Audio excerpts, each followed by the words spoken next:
എനിക്ക് ഈ പാലത്തിന്റെ മുകളിൽ കയറാൻ പറ്റും എന്നുള്ളതാണ് ഒരു ചിന്തയാണ് വിശ്വാസം എന്ന് പറയുന്നത്. അപ്പൊ വാല്യൂ സിസ്റ്റം എന്ന് പറയുന്ന ചിന്തയാണ്, വിശ്വാസം എന്ന് പറയുന്ന ചിന്തയാണ്. അത്രേ ഉള്ളൂ.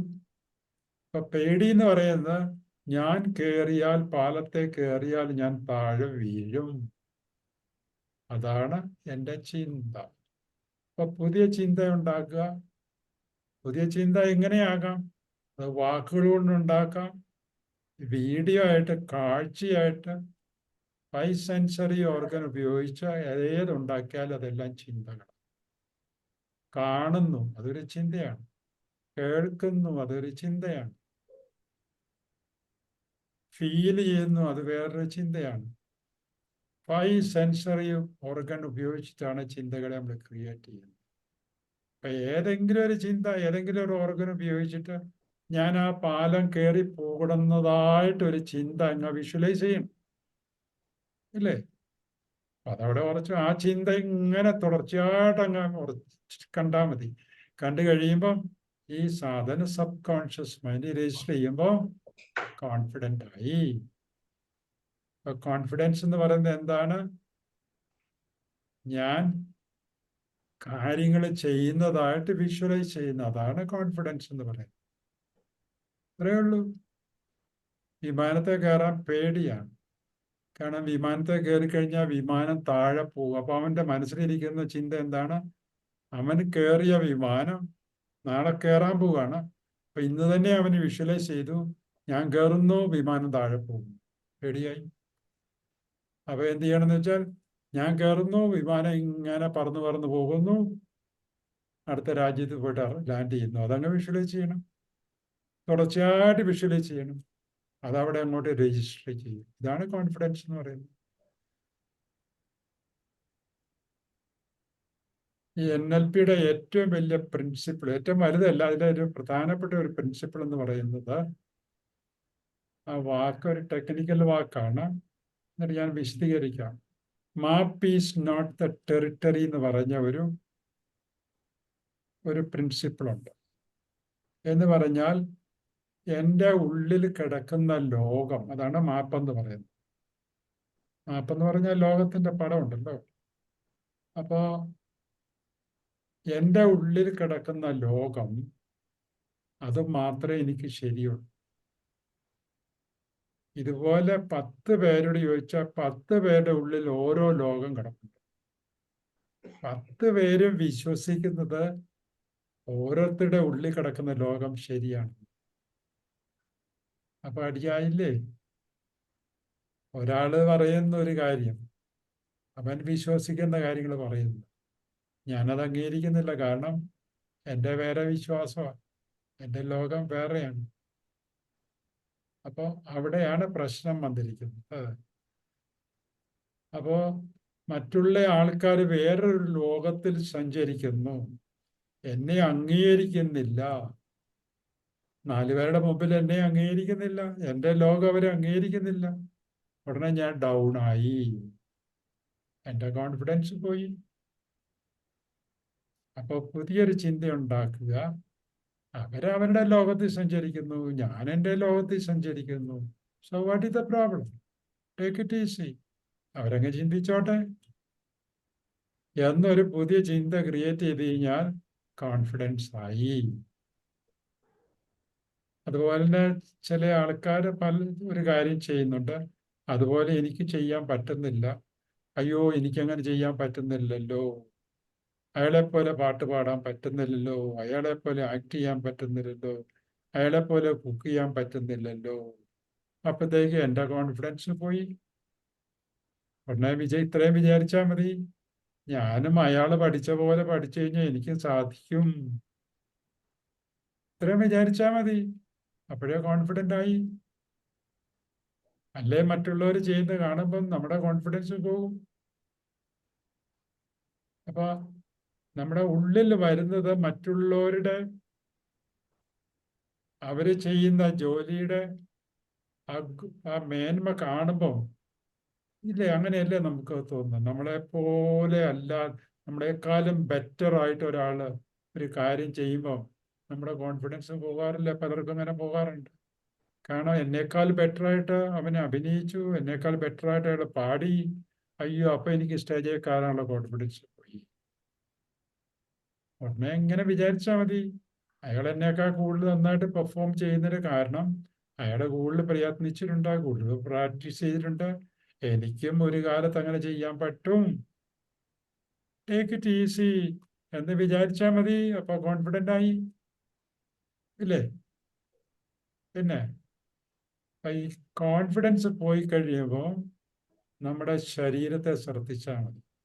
ആകെ മൊത്തം തളർന്ന്, ഷോൾഡറൊക്കെ താന്ന്, തലയൊക്കെ കുമ്പിട്ട്, ആകെ ഒരുമാതിരി നാണം കെട്ട പോലെ നടക്കുന്ന കാലം. നമ്മൾ കോൺഫിഡൻ്റ് ആയ ഒരു കാലം ഉണ്ടല്ലോ, എവിടെയെങ്കിലൊക്കെ നമ്മുടെ കോൺഫിഡൻസ് വന്ന സമയത്ത് അത് ഓർത്തിട്ട് ആ തരത്തിൽ ശരീരത്തിനെ അഡ്ജസ്റ്റ് ചെയ്താൽ മതി. അപ്പൊ മനസ്സിലാണ് കോൺഫിഡൻസ് പോയിരിക്കുന്നത്. അപ്പോൾ ശരീരത്തിലേക്ക് ആ കോൺഫിഡൻസ് കൊണ്ടുവന്നാൽ മതി. അപ്പൊ ഓട്ടോമാറ്റിക്കലി മനസ്സിലും ആ കോൺഫിഡൻസ് വരും. കാരണം body and mind are parts of the same system എന്നൊരു പ്രിൻസിപ്പിൾ നമ്മൾ പഠിപ്പിക്കുന്നുണ്ട്. അപ്പൊ ആ ചിന്ത നമുക്ക് വരും. ആ, മനസ്സിലല്ലേ തളർച്ച വന്നിരിക്കുന്നത്, ശരീരത്തിനെ അങ്ങ് ഉഷാറാക്കിയാൽ മതി. ഉടനെ ഞാൻ ശരീരത്തിനെ അങ്ങ് ഉഷാറാക്കും, ഓട്ടോമാറ്റിക്കലി കോൺഫിഡൻസ് വരും.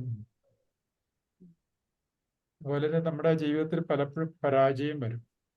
പരാജയം വന്നു കഴിയുമ്പം തോക്കാന്നുള്ള വാക്ക് കേൾക്കാൻ വരെ നമുക്ക് ബുദ്ധിമുട്ടാണ്. അപ്പോൾ നമ്മൾ മനസ്സ് വിചാരിച്ചാൽ മതി, തോറ്റാലും നമ്മൾ ചില പാഠങ്ങളൊക്കെ പഠിച്ചല്ലോ. അല്ലെ പരീക്ഷയ്ക്ക് എഴുതി തോറ്റുപോയി, ഉടനെ എന്താണ് ഒരു പാഠം പഠിച്ചത്? ഇങ്ങനെ പഠിച്ചാൽ തോറ്റു പോകുന്നുള്ള വിവരം മനസ്സിലായി. ഉടനെ ടെക്നിക്ക് മാറ്റി പഠിക്കുക, അപ്പോഴേ കോൺഫിഡൻസ് ആയി. തോറ്റത് പോട്ടെ, അടുത്ത പ്രാവശ്യം ജയിക്കാമല്ലോ. അല്ലെങ്കിൽ സാധാരണ പല കുട്ടികളും നമ്മൾ പത്രത്തിൽ വായിച്ചിട്ടില്ലേ, തോറ്റു പോയി എന്ന് പറഞ്ഞിട്ട് പോയി ആത്മഹത്യ വരെ ചെയ്യുന്ന കുട്ടികളുണ്ട്. കോൺഫിഡൻസ് പോയിട്ടാണ്. അപ്പൊ കോൺഫിഡൻസ് വരാൻ വേണ്ടിയിട്ട് എന്ത് ചെയ്യണം? ആ ചിന്തനെ മാറ്റിയിട്ട് ഞാൻ കുറച്ചുകൂടെ ബെറ്റർ ആയിട്ട് വേറെ തരത്തിൽ കുറെ മറ്റുള്ള ആൾക്കാരോട് ചോദിച്ചിട്ട് എൻ്റെ ടെക്നിക്ക് മാറ്റി ഞാൻ കൂടുതൽ പഠിക്കും. അതാണ് ഒരു പുതിയ ചിന്ത.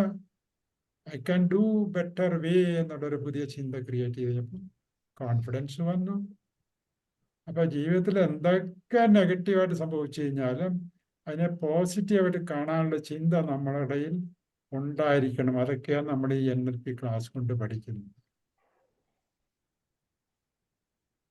ഇനി ചില ആൾക്കാരുടെ പെരുമാറ്റം കാണുമ്പോൾ നമുക്ക് ബുദ്ധിമുട്ട് തോന്നും, അല്ലേ? പ്രത്യേകിച്ച് ആരെങ്കിലും നമ്മളെ ഒന്ന് ക്രിട്ടിസൈസ് ചെയ്തു, നമ്മളെ ആരെങ്കിലും വഴക്ക് പറഞ്ഞു, ഉടനെ നമ്മൾ ഡൗൺ ആയി, നമ്മുടെ കോൺഫിഡൻസ് പോയി. ഉടനെ ഇത്രയും വിചാരിച്ചാൽ മതി, പുതിയ ചിന്ത കൊണ്ടുവരണം. എങ്ങനെയാണ് പുതിയ ചിന്ത കൊണ്ടുവരേണ്ടത്? ഓ, അവരങ്ങനെ പറയുന്നതിന് ചില സതുദ്ദേശങ്ങൾ കാണുന്നേ, ടേക്ക് ഇറ്റ് ഈസി. ഇതാണ് ഒരു പുതിയ ചിന്ത. ഈ പുതിയ ചിന്ത വന്നു കഴിയുമ്പോഴേ നമ്മുടെ കോൺഫിഡൻസ് വരും. പിന്നെ നമ്മുടെ കീഴിൽ ജോലി ചെയ്യുന്ന ആൾക്കാർക്കൊക്കെ ഉണ്ടല്ലോ, നമ്മൾ വിചാരിക്കുന്ന പോലെ അവർ ചിലപ്പോൾ ജോലി ചെയ്യണമെന്ന് നിർബന്ധമില്ല.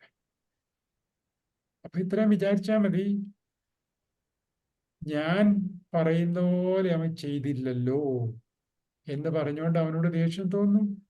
പക്ഷെ നമ്മളതൊന്നും നോക്കണ്ട, അവന് റിസൾട്ട് കിട്ടിയല്ലോ, അവൻ ചെയ്തിട്ടും കാര്യങ്ങളൊക്കെ നടന്നല്ലോ, അവൻ്റെതായ ഒരു സിസ്റ്റം ഉണ്ട്, അതിൽ കൂടെ ജോലി ചെയ്തു.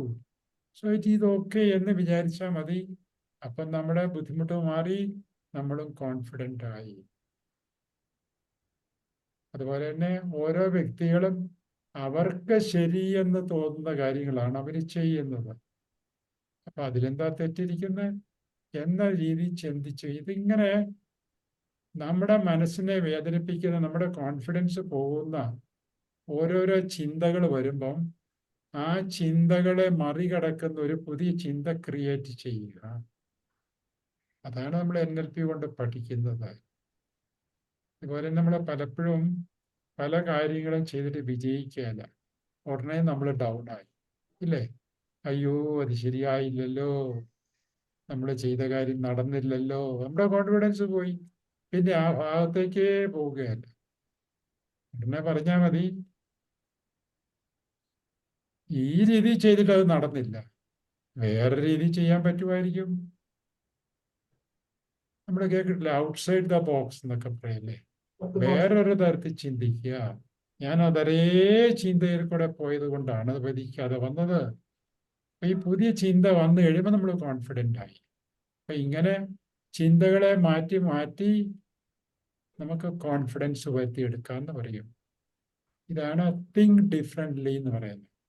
ആക്ച്വലി NLP എന്ന് പറഞ്ഞു കഴിഞ്ഞാൽ തിങ്കിങ് ഡിഫറെൻ്റ്ലി, പുതിയ ചിന്തകളെ ക്രിയേറ്റ് ചെയ്യാനുള്ള ടെക്നിക്കുകൾ പഠിക്കുക എന്നുള്ളതാണ് ഇപ്പൊ ഈ പറഞ്ഞ NLP മീൻസ് കോൺഫിഡൻസ് ബിൽഡിംഗ് എന്ന് പറഞ്ഞതിൻ്റെ ഉദ്ദേശം.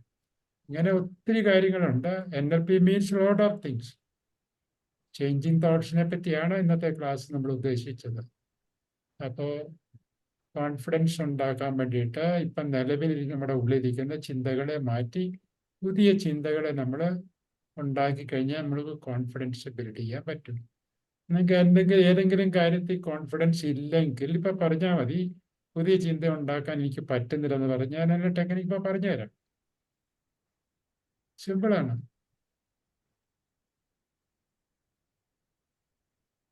ഏതെങ്കിലും കാര്യത്തിൽ പറഞ്ഞു എനിക്കൊരു പുതിയ കാര്യം ചെയ്യണമെന്ന് ആഗ്രഹമുണ്ട്. പറഞ്ഞു. എനിക്കൊരു പ്ലാന്റ് നഴ്സറി തുടങ്ങണമെന്നൊരു ആഗ്രഹമുണ്ട്. നഴ്സറി തുടങ്ങണമെന്നുള്ള ആഗ്രഹമുണ്ട്, പക്ഷെ അതിനുള്ള കോൺഫിഡൻസ് ഇല്ല. കോൺഫിഡൻസ് ഇല്ല. അപ്പൊ ഒരു കാര്യം ചെയ്ത് ഇന്ന് ചാരി ഇരുന്ന് ബാക്ക് റെസ്റ്റുള്ള കസേരയാണല്ലോ അല്ലേ? അതെ അതെ. ആ കുട്ടിയെ ഒന്ന് പിൻ ചെയ്ത് നിങ്ങൾക്ക് എല്ലാവർക്കും കാണാം. ഇവരെ ഡിസ്റ്റർബ് ചെയ്യരുതാണ് നമ്മൾ ഉദ്ദേശിക്കുന്നത്. നോർമൽ ബ്രീത്തിങ് മാത്രം.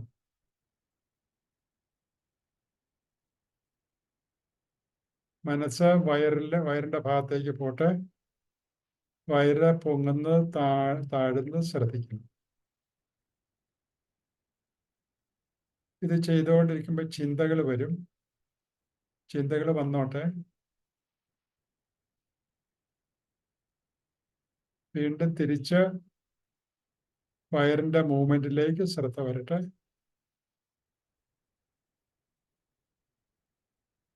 ഇപ്പോൾ മനസ്സിലാകും എൻ്റെ ശരീരം ബ്രീത്ത് ചെയ്യുന്നു. ഞാൻ അറിയുന്നു എൻ്റെ ശരീരം ബ്രീത്ത് ചെയ്യുന്നത്.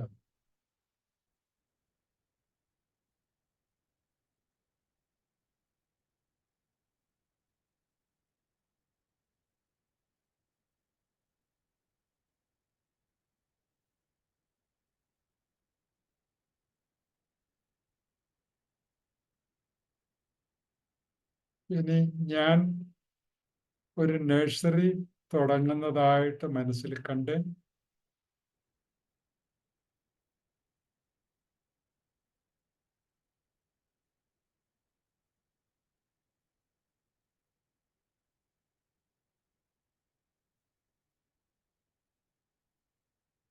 അതിൻ്റെ സ്ഥലമൊക്കെ കണ്ടുപിടിച്ച് സ്ഥലമൊക്കെ ഒരുക്കി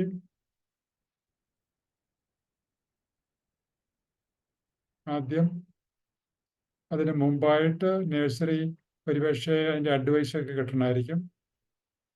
അതിൻ്റെ എക്സ്പേർട്ട് അല്ലെങ്കിൽ ചെയ്തിട്ടുള്ള ആൾക്കാരുമായിട്ടൊക്കെ കൺസൾട്ട് ചെയ്തിട്ട് അവർ പറയുന്ന പോലെ കാര്യങ്ങളൊക്കെ നടക്കുന്നത്. അതിൻ്റെ സ്റ്റെപ്പ് എനിക്ക് അറിഞ്ഞുകൂടെ എങ്ങനെയാണെന്ന്.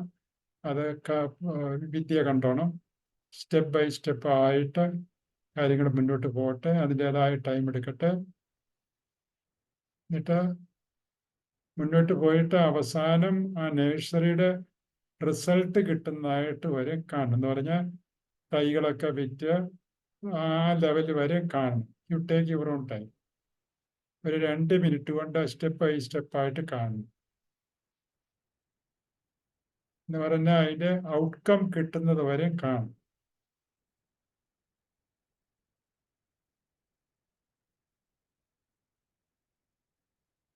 എന്നിട്ട് അതിൻ്റെ സന്തോഷത്തിൽ എത്തിക്കഴിയുമ്പം ആ സന്തോഷത്തോടു കൂടി കണ്ണു തുറക്കണം.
ഒന്ന് പറഞ്ഞേ,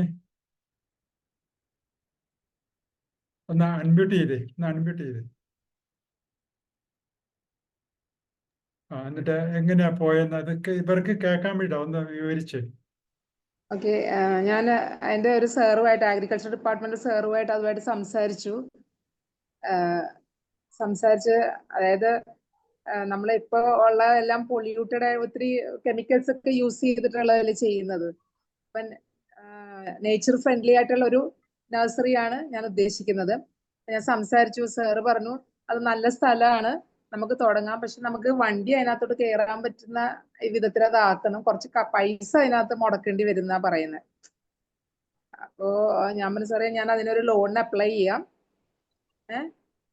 അപ്പൊ ആ ലോൺ സാങ്ഷനായി. ഞാൻ ആ നഴ്സറി തുടങ്ങി, ഒരു 1-2 പയ്യന്മാരെ നിർത്തി അതിന് ഭംഗിയായിട്ട് എല്ലാരും വന്നത് നഴ്സറിയിൽ നിന്ന് സാധനങ്ങൾ വാങ്ങിക്കുന്നതായിട്ടൊക്കെയാണ് ഞാൻ വിഷ്വലൈസ് ചെയ്തത്. Okay, very good. Okay, thank you. അപ്പോ ഓക്കെ സർ. അപ്പൊ സംഗതി നടന്നല്ലോ അല്ലേ? ഓക്കെ, ഇവിടെ ഇപ്പൊ കാര്യങ്ങൾ വളരെ ഭംഗിയായിട്ട് നടന്നു. ഇതാണ് വിഷ്വലൈസേഷൻ ടെക്നിക്ക് എന്ന് പറഞ്ഞത്. അപ്പൊ അവരാദ്യം പറഞ്ഞ എന്താണ്, എനിക്ക് തുടങ്ങാൻ പറ്റുന്നില്ല എന്നല്ല പറഞ്ഞു. ഇപ്പൊ അവര് തുടങ്ങി. ഇത്രയേ ഉള്ളൂ. മനസ്സിലാണ് ആദ്യം ആക്റ്റീവ് ആകേണ്ട, ആക്ഷൻ എടുക്കേണ്ട, മെന്റൽ ആക്ഷൻ. അത് നടന്നു കഴിഞ്ഞാൽ പുറമെ നടന്നിരിക്കും. അപ്പൊ അവിടെ എന്തെങ്കിലും പ്രശ്നം ഉണ്ടെങ്കിൽ അവിടെ വരേണ്ടതാണ് പ്രശ്നങ്ങൾ. ഇവിടെ ഒരു പ്രശ്നം വന്നില്ല, സ്മൂത്തായിട്ട് പോയി. അപ്പൊ അവരത് ചെയ്തുകൊണ്ട് അപ്പൊ എല്ലാവർക്കും ചെയ്യണ പറ്റിയെന്ന് വരണം നിർബന്ധമില്ല. വേറെ ആൾ ചെയ്യുമ്പോൾ ലോണിന് ചെന്ന് കഴിയുമ്പോൾ അവിടെ തടസ്സം വരും, ഉടനെ അവിടെ വെച്ച് ബ്രേക്ക് ആവും, പിന്നെ മുന്നോട്ട് പോകാൻ പറ്റില്ല. അതാണ് ഇവരെ സംബന്ധിച്ചിടത്തോളം എല്ലാം ഭംഗിയായിട്ട് നടന്നു. ഇനിയിപ്പോ സുഖമായിട്ട് കാര്യങ്ങൾ നടന്നു. കണ്ട എത്ര സിസ്റ്റമാറ്റിക്കാണ് പുള്ളി ചെയ്തതെന്ന് നോക്കിക്കേ.